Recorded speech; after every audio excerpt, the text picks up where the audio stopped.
Hello, my name's Dr. Sohom Das. I'm a consultant forensic psychiatrist in London. I assess mentally disordered offenders. I also work as an expert witness, so I give evidence in criminal trials all across the UK. CrimeCon is coming to the UK. It will be full of experts such as myself and also law enforcement agents. There'll also be your favourite YouTubers and podcast makers. So I really hope to see you there.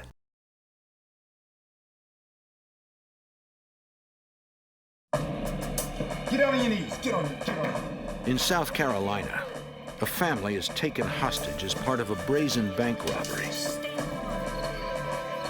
Police track down the suspects, but they can't seem to keep the leader in jail. The FBI and police in 4 states are determined to stop him, but the armed fugitive is relentless in his struggle to stay free.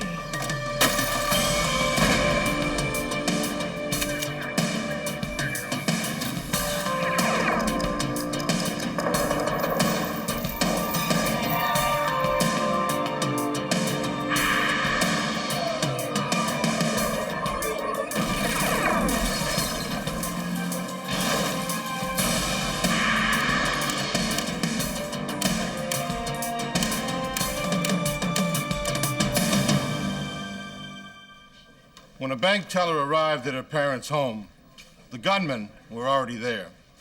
The robbers held her family hostage and forced her to empty a bank vault. If she didn't comply, she could lose everyone she loved. I'm Jim Kallstrom, former head of the FBI's New York office. Even when authorities caught the crime's mastermind, they couldn't hold him. Soon he was back in action, with the FBI once again on his trail.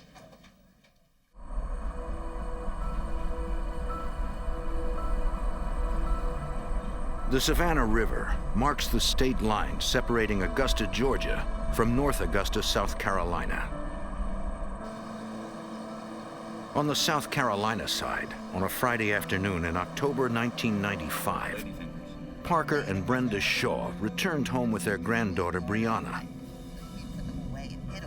They watched Brianna on Friday afternoons when her mother, Amy Shaw, worked late as a bank teller.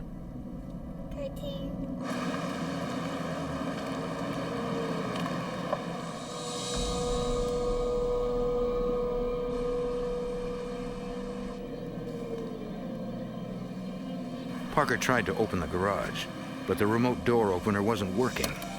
I'll open the door and you guys can come in, okay? All right. Not knowing someone was there, he went in the house to open the garage from inside. Shut the door. Get down there. All right. The 2 intruders quickly bound Parker with duct tape, Put your hands in front of you. That's good. then forced him into the bedroom. Outside, Brenda got tired of waiting.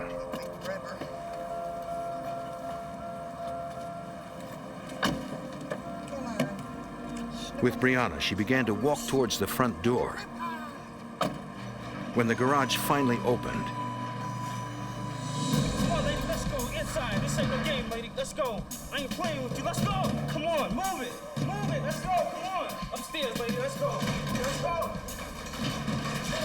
the man forced Brenda into the bedroom where her husband was being held by the other 2 intruders. Look, lady. Cooperate. Nobody get hurt, okay? The gunman stole money and credit cards from the frightened couple. But then the one who was clearly the leader announced he had really come for the Shaw's daughter, Amy, and the money at her bank. They would wait for her. The armed intruders held the Shaws for more than an hour. Oh, lady, back. Sit down. Sit down. At 7 p.m., the lead gunman ordered Brenda into the living room, All right.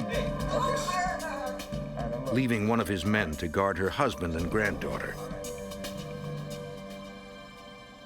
At the front window, they watched for Amy. They knew exactly when she was to arrive.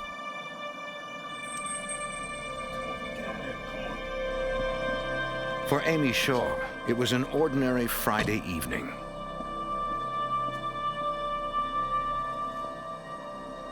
The gunman ordered Brenda to the front door.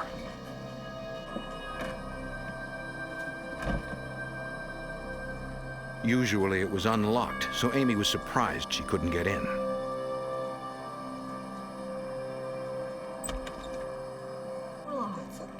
She knew right away something was wrong. Get over there. Get over there. The leader grabbed Amy. He told her he had been watching them for some time.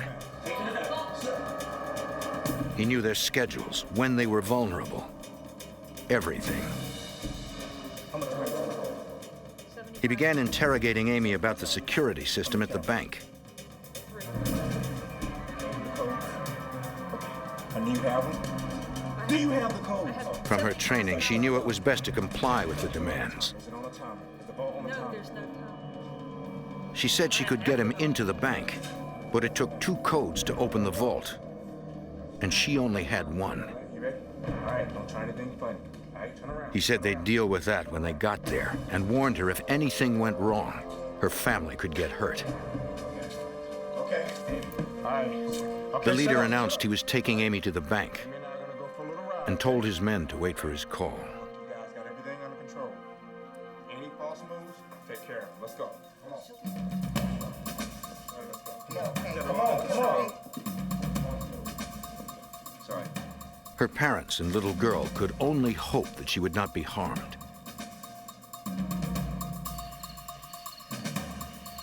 As they left, the kidnapper removed his mask to avoid looking suspicious in public. At gunpoint, Amy drove across the Savannah River from South Carolina into Georgia and to the bank where she worked. Take care of the camera. All the cameras tilted down. The gunman ordered her to circle the bank slowly so he could check if a cleaning crew was inside. Pulling up next to the automated teller machine, Amy hoped to catch the kidnapper's image on its security camera. Deciding it was clear, he ordered her to drive to the back door.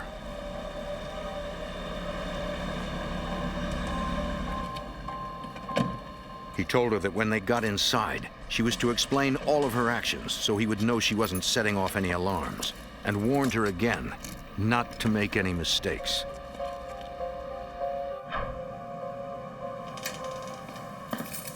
Inside, she showed him the alarm she could disable.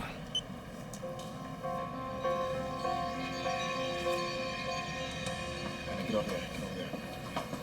I don't have the entire. But as she had explained, she could not open the main vault door alone. Open the ball. She had one combination, but a coworker had the other. It's not gonna open. The kidnapper reminded Amy that her family would remain safe only if he could get inside the vault. Get to the phone. At the Shaw residence, the intruders moved the family to the living room where they could watch the front. The Shaws hoped it would end peacefully, but the men seemed to grow agitated, their guns at the ready.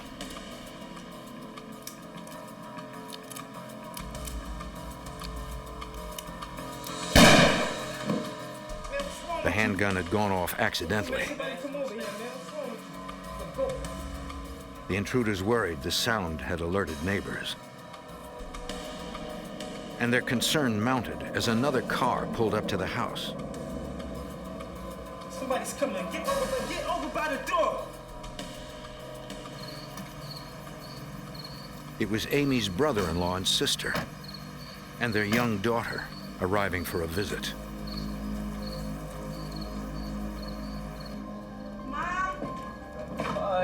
They were taken as soon as they entered the house. Here we go. Let's go, lady. Come on. Come on.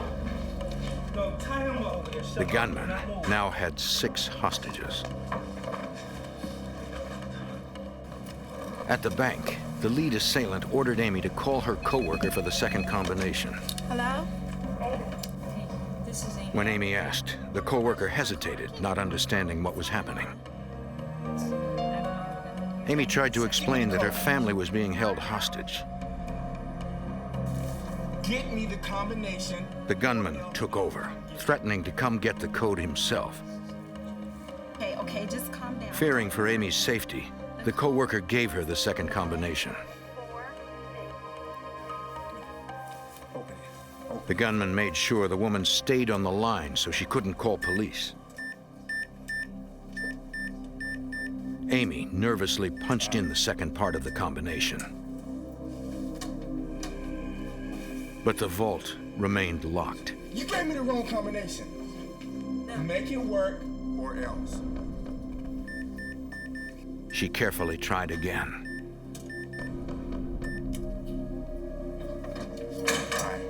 And the door opened. All right, yeah. Get the phone. The robber had Amy make sure the co-worker stayed on the line. Which one of the dot packs? And he ordered her to point out which bins held bait money that was sequentially numbered or rigged with exploding die packs. He left that cache alone.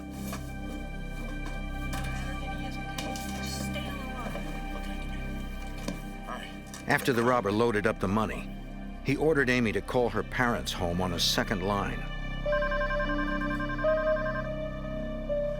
Come on, get up and get the phone.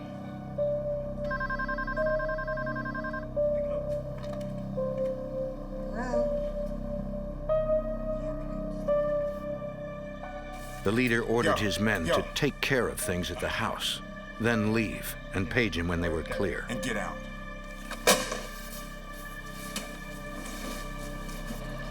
He took off with more than $86,000.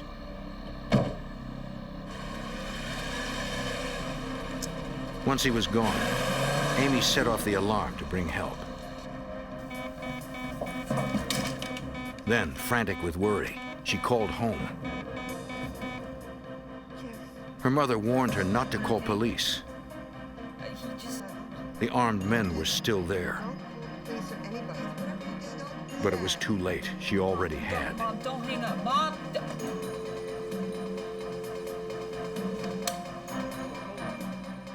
The gunman checked the terrified family's bindings.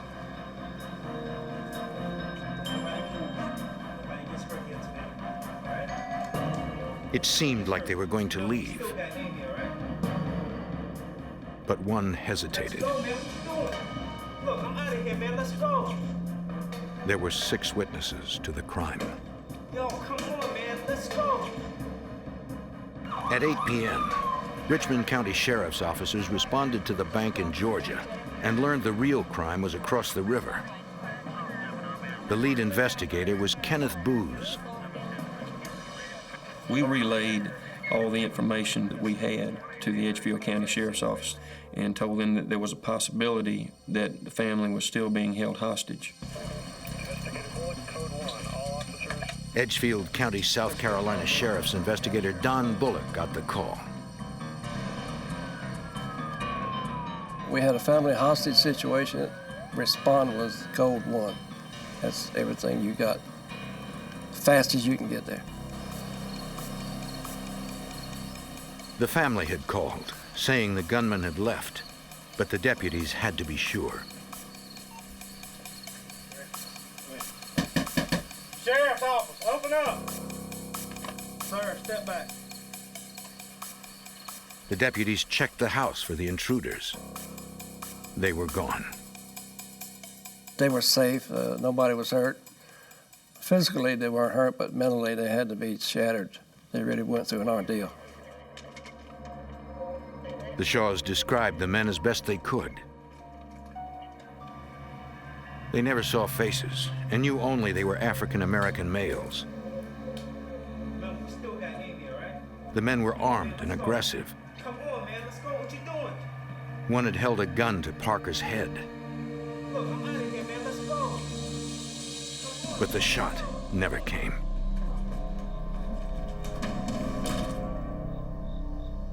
When the assailants left, the family freed themselves and waited for police to arrive.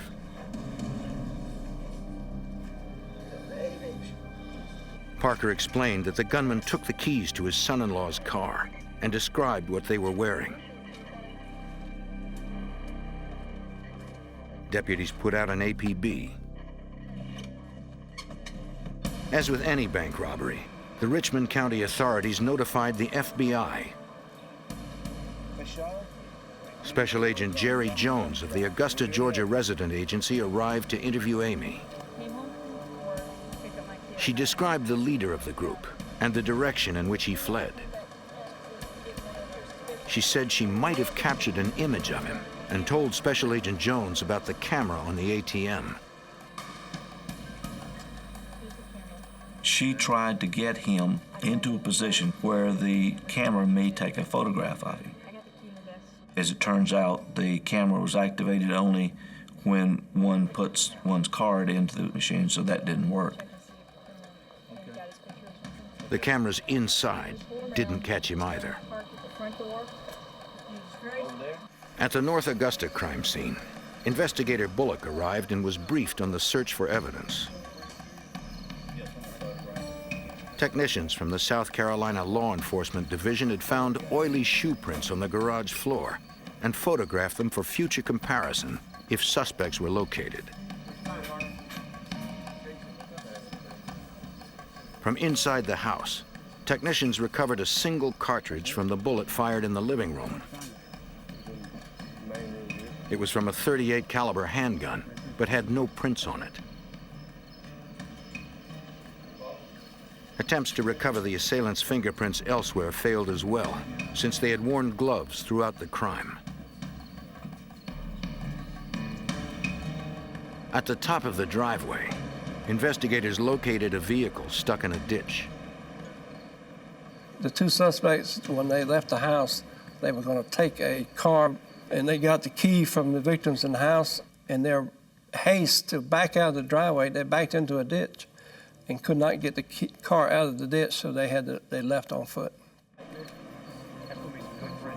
The technicians recovered foreign fingerprints from the vehicle. More evidence to compare to any later suspects. Nearby, they located several items they believed had been dropped by the fleeing gunman.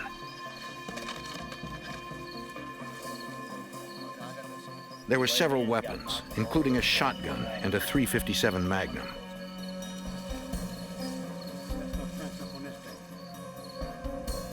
Clothes, masks, and gloves found in the bushes matched what the assailants reportedly had worn.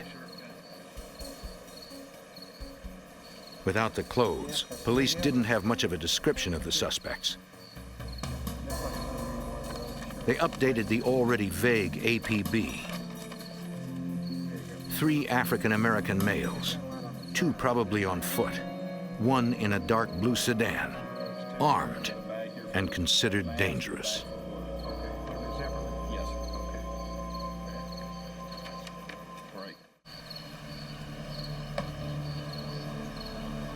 In 1995, South Carolina and Georgia authorities sought 3 masked men who held the Shaw family hostage and robbed a bank.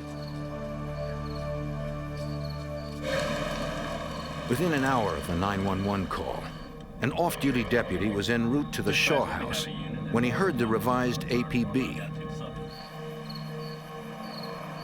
He spotted 2 men, roughly fitting the description, walking away from the neighborhood where the Shaws lived.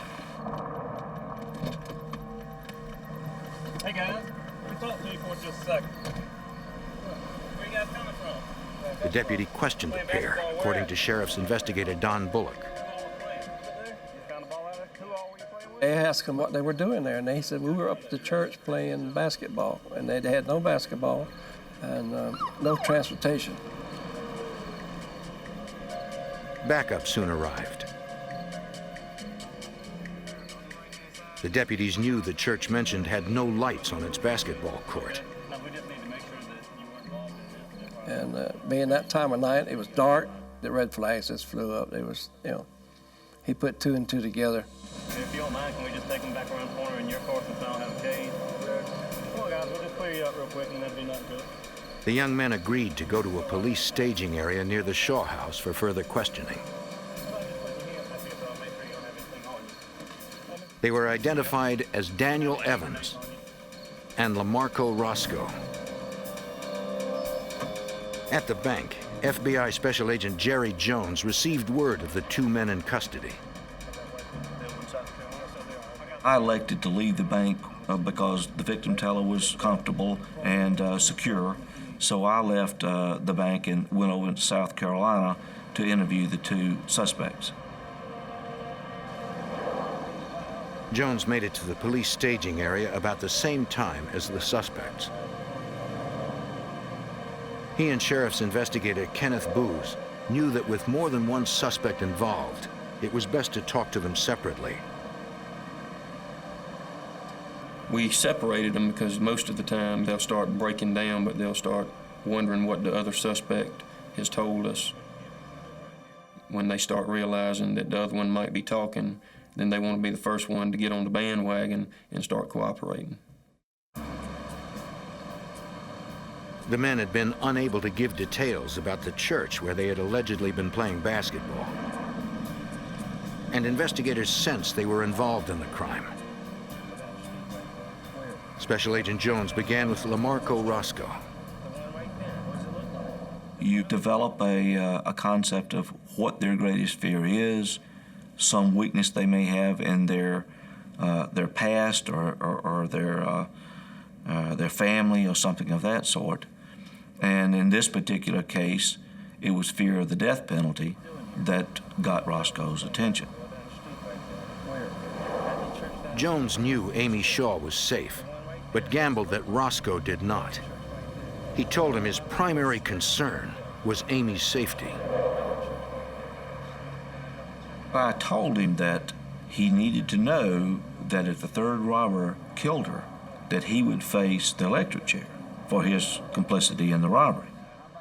Well, everything I told him was the truth. My primary interest was the safety and welfare of the victim teller. And it is true that had the third robber killed Amy Shaw, they would both have faced the death penalty. The suspect soon admitted his involvement in the crime.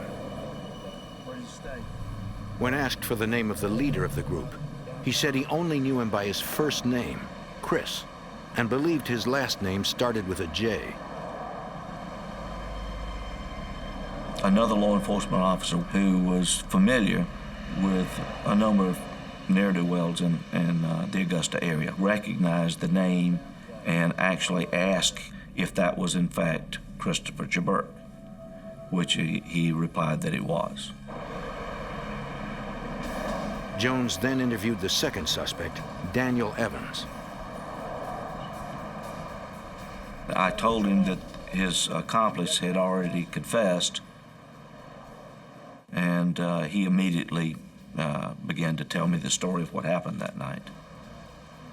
I wanted him to confirm the name of the third suspect without prompting, and he immediately gave up Christopher Jaberk by name. In talking to Roscoe and Evans, investigators realized the two were obviously the followers, and Jaberk was in charge. They weren't the masterminds of this bank robbery. They were, in my opinion, they were mastermind stooges. They didn't appear to have much knowledge of what was going on, except for they had been with Jaberk several times in the past few days, looking at different banks, coming up with different plans on how to pull this one off. When he was finished with the preliminary interviews, Jones learned a pager number had been recovered from one of the suspects. He asked an officer to call the number. When the return call came back, the officer identified himself. The caller said his name was Chris Jaberk. When asked, he said he was 100 miles away in Mount Vernon, Georgia. Jaberk was defensive and asked the officer if he was being accused of something. Then he hung up. Investigators headed for Jaberk's house right away. As it turns out, law enforcement was very familiar with Christopher Jaberk and knew where the residence was without any prompting. If he was the lead kidnapper, he now knew police were looking for him. And with a head start and $86,000 in cash, Christopher Jaberk could be anywhere.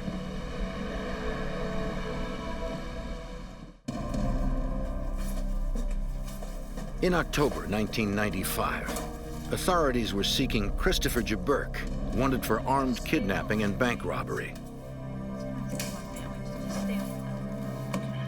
At the request of FBI agents and Richmond County deputies, Jaberk's mother called her son on his cell phone and advised him to come talk to authorities. Around 1 a.m., he arrived with his girlfriend.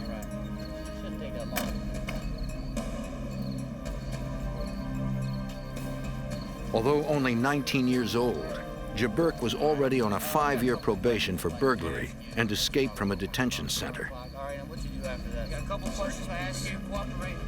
The investigators took him in for questioning. Yeah, we would just like to verify that, standard procedure. His girlfriend agreed to come in too. At the Sheriff's Department, FBI Special Agent Jerry Jones questioned Jaberk about the kidnapping of the Shaw family and the bank robbery in Georgia. I got a phone call from my girlfriend. Jaberk admitted knowing the two confessed gunmen, Daniel Evans and Lamarco Roscoe, but denied any involvement in the crime. He said he was in Mount Vernon, Georgia with his girlfriend and another female friend at the time in question.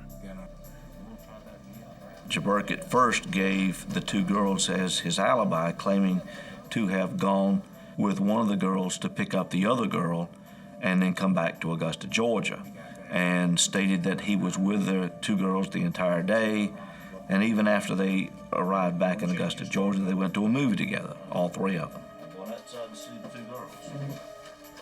Temporarily halting the interview, Jones went to talk to the girlfriend and the second friend who had come to the station at the request of investigators. The two girls, when interviewed, declined to corroborate that alibi.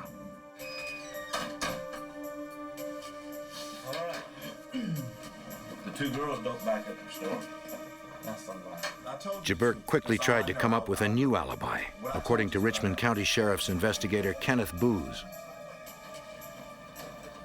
He said that he couldn't tell us his whereabouts at the time of the robbery because he was involved in some other criminal activity. It was a drug deal in Atlanta, Georgia, according to him. Two guys named Roscoe and Evans? Jaberk's new story didn't convince anyone. Federal authorities charged him with 6 counts, including conspiracy, carjacking, kidnapping, and armed bank robbery. After further interviews with Jaberk, he finally started cooperating and told us that he was involved in this robbery and kidnapping, and that he was actually the one that did it, but he wasn't the mastermind, that he was involved with some large-scale criminal organization, and that he couldn't reveal any more information because he was afraid for his family. It was another obvious lie by a man desperately trying to protect himself.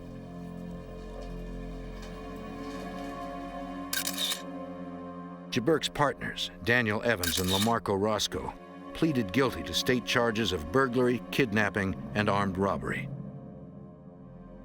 They were sentenced to 30 years in prison. Christopher Jaberk was prosecuted by Assistant U.S. Attorney Richard Goolsby. The only problem with this case was that there was no scientific evidence. It seemed like we hit a dead end every time we got a lab report as to any fingerprints or footprints. None of them matched Jaberk. But in terms of the quality of the evidence, we were very fortunate that the teller victim and her family members were just incredibly good witnesses. They helped win the case. Jaberk was convicted on all 6 counts, which made him eligible for a sentence of life in prison without parole.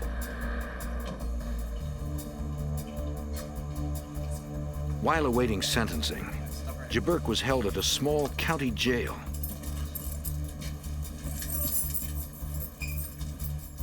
There, he met another inmate. Jerome Frierson Bay, also a bank robber, was awaiting trial on 3 armed robberies. At the time, the jail was undergoing construction to expand the facility. That's that one guard knock that door. There was plenty of time to plan an escape. I think I seen that right around noon or whatnot. On March 27th, 1996, a guard on routine patrol noticed an open door. A head count revealed 2 inmates were missing, Christopher Jaberk and Jerome Frierson Bay. Construction workers had seen 2 prisoners running toward a wooded area near the prison. Search teams combed the woods, but no one spotted the men. The search moved into the area's denser forest and swamps. And helicopters flew grid patterns overhead. Still, nothing.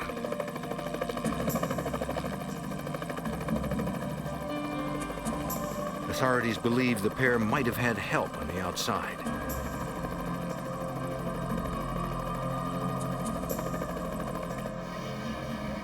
Police tried to seal the perimeter, putting up roadblocks to stop and check vehicles.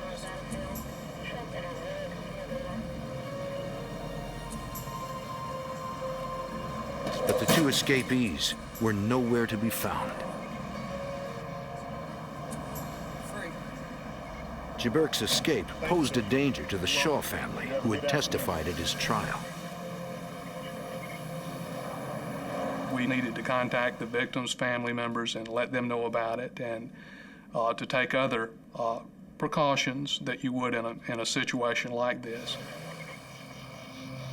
While the search continued, Edgefield County, South Carolina deputies began spot checks on the Shaw family to make sure they were safe. I was convinced that at some point in time, he would come back to the mother. We established a surveillance, 24-hour surveillance of the mother and the girlfriend. Authorities watched, but Jaberk never showed. Then, FBI Special Agent Doug Fender developed a surprising lead. Myself and other local law enforcement officials were conducting a separate auto theft investigation in the Augusta, Georgia area concerning the theft of a green Mitsubishi Eclipse. We were able to identify an individual in jail who indicated that he had transferred this stolen vehicle to one of the female associates of Jaberk. Agents interviewed the young woman at the hotel where she worked. Initially, she denied any knowledge of the jailbreak, but Special Agent Fender tried to get her to cooperate.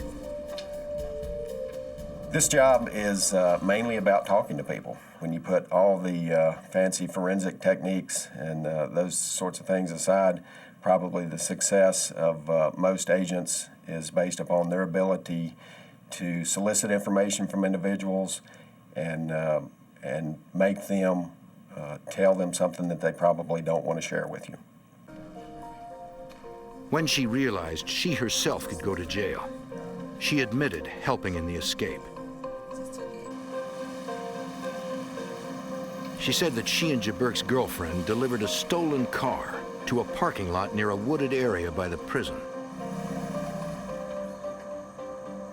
After he escaped from the jail, he just got into the getaway car and made his escape with Frierson Bay. They, by prearrangement, went to a clandestine campsite which the girls had laid out for Jaberk and Frierson Bay with clothes and water and that type of thing. The escapees easily found the stashed clothes, food, and weapons.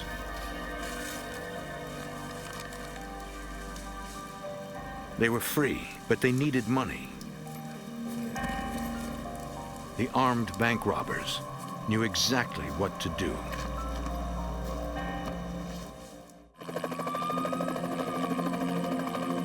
In 1996, escaped prisoners Christopher Jaberk and Jerome Frierson Bay fled a county jail in a stolen car. FBI Special Agent Jerry Jones was after them. We began a search for the stolen vehicle, and we sent out an APB to all surrounding states regarding the description of the vehicle. The day after the escape, a car matching that description pulled up to a bank in Lumberton, North Carolina, 220 miles northeast of the jail. Right, just take the money. Two men in hats, gloves, and sunglasses robbed the bank at gunpoint. The employees knew to cooperate, so no one would get hurt. Come on, man, let's go.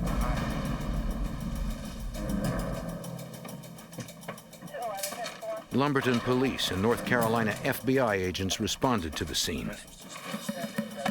They determined $4,500 had been taken from the bank's vault.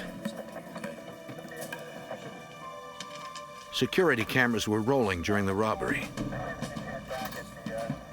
The images were too blurry to make out faces, but the descriptions given by employees resembled Jaberk and Frierson Bay.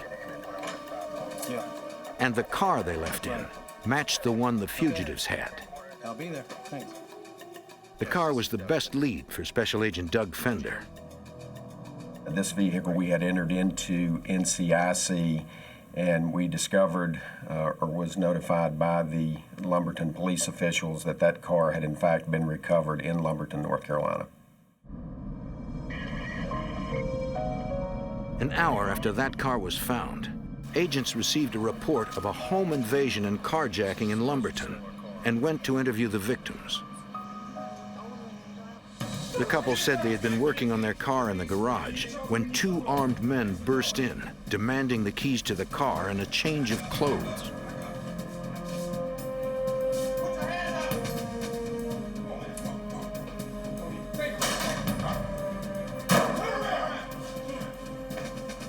Then left as quickly as they had arrived. When shown a photo lineup, the couple positively identified Jaberk and Frierson Bay. And that's the guy that came up on the left side. So we had a second vehicle, and we had an APB put out on that car. It was spotted in Raleigh, North Carolina. Jaberk and Frierson Bay robbed a bank there. The fugitives were heading north, fast. We knew that Frierson Bay had relatives in the New York, New Jersey area, so we suspected that to be the ultimate destination. Tracking the pair became a matter of following a trail of bank robberies. What we noticed was a trend of bank robberies that were occurring up and down the I-95 corridor. At the time we were tracking Frierson Bay and Jaberk, we suspected them in approximately 11 to 14 bank robberies up and down the East Coast. In some of the robberies, men matching the description of one or both of the fugitives were captured on surveillance video. We were able, through photographic surveillance and also witness identification, to establish that the two of them were together at least until they reached the Fredericksburg, Virginia area. Agents focused their search in New Jersey, where Frierson Bay had family. Based upon two tips that were called into a nationally televised program, Frierson Bay was tracked to a motel located in the Paterson, New Jersey area. A surveillance by members of the New Jersey FBI office was established. Once these agents were able to establish that Frierson Bay might be staying in the motel room, they remained on the premises. If he were inside and armed, approaching the door would be dangerous. It was decided to wait him out. Soon they would learn the fugitive would not go down without a struggle. Hey, look at the desk. Put your hands After 2 escaped prisoners committed a string of armed bank robberies, agents believed they had tracked one of them, Jerome Frierson Bay, to a New Jersey motel.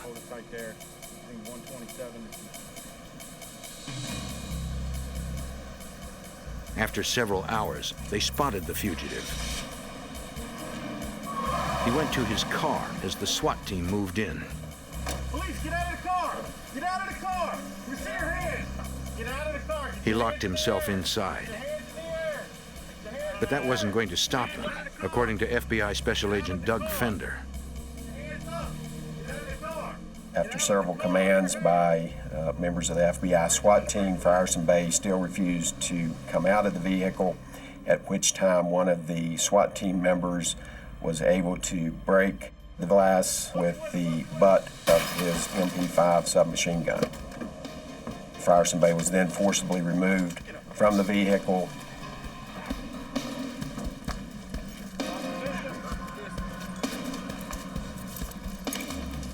From his car, the SWAT team recovered a loaded .40 caliber Glock semi-automatic handgun, along with $1,500 in stolen cash.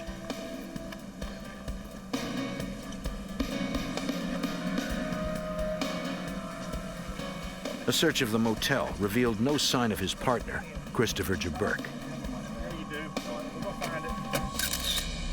Jerome Frierson Bay pleaded guilty to 10 bank robberies and was sentenced to 19 years in federal prison without the possibility of parole. He claimed he had no idea where Jaberk was.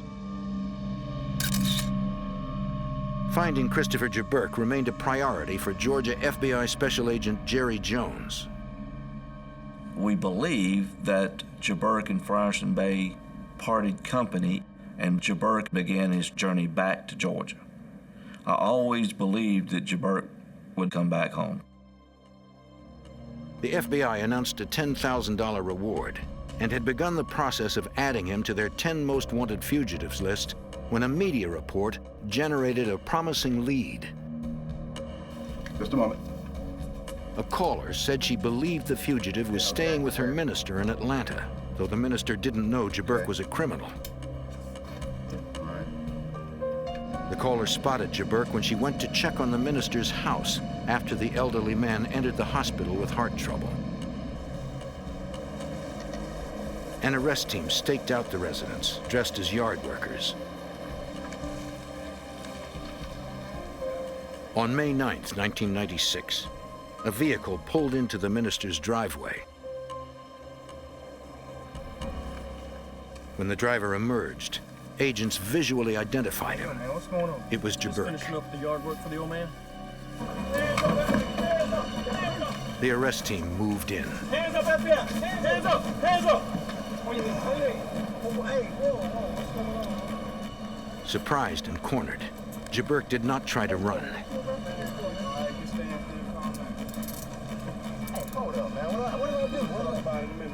When they searched him, agents found $2,000 in his sock. Hey! What's this? What is it? What you hey for? What is this? He was returned to jail, again to await sentencing for the Augusta kidnapping bank robbery. When Jaberk was apprehended in Atlanta, we thought the pressure was off and everybody took a big sigh of relief and went home for a short period of time. Jaberk was not giving up.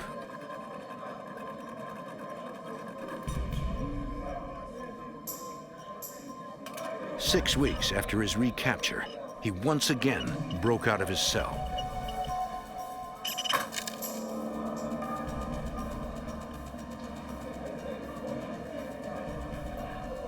When Jaberk escaped and I received the telephone call, I responded to the jail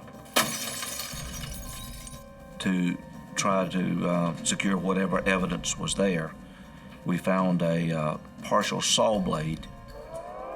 When he got through the window of the jail, there's a huge double fence around the confinement area covered with concertina wire. So he had to get over that fence and over the concertina wire.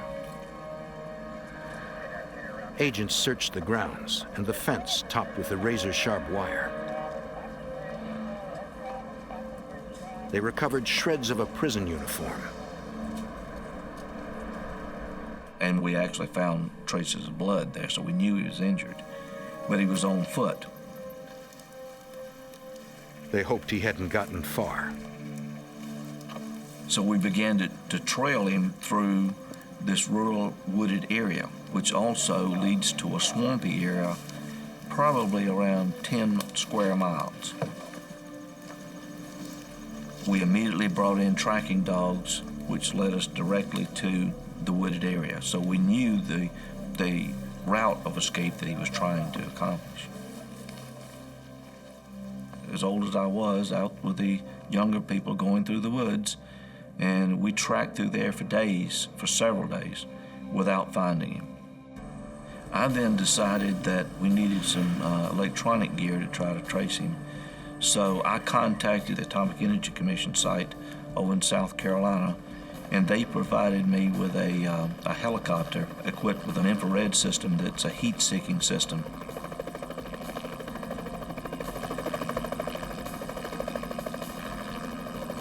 They searched dozens of square miles with the highly sensitive equipment. But somehow, Jaberk managed to avoid detection and was still on the run.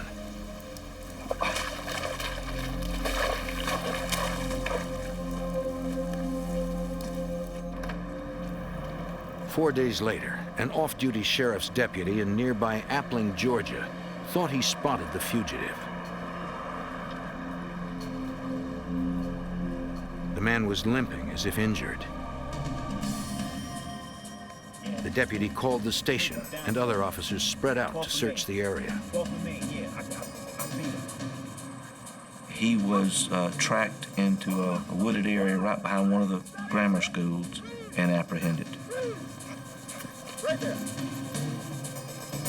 Hands up. Christopher Jaberk was again in custody. 2 weeks later, he was finally sentenced for robbing the Augusta Bank and kidnapping Amy Shaw and her family. Assistant U.S. Attorney Richard Goolsby fought to keep Jaberk off the streets forever. Our role is to try to protect the community. That's one of our important responsibilities. So we were concerned and felt like that we should ask for the maximum in Jaberk's case. And fortunately, the court imposed the maximum, life in prison, plus 5 years. Jaberk was ordered to serve his term at the federal prison in Leavenworth, Kansas. Without the possibility of parole, his only chance to be free again would be to escape.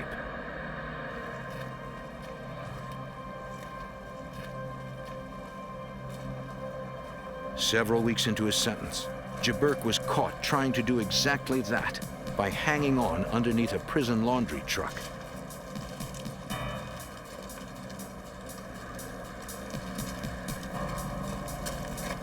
Come on out now. Come on. Nice and slow. I see you. Come on. Nice and slow. Come on.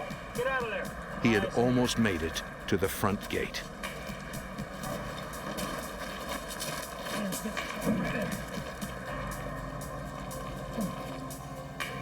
Jaberk was transferred to the maximum security federal penitentiary in Atlanta, Georgia.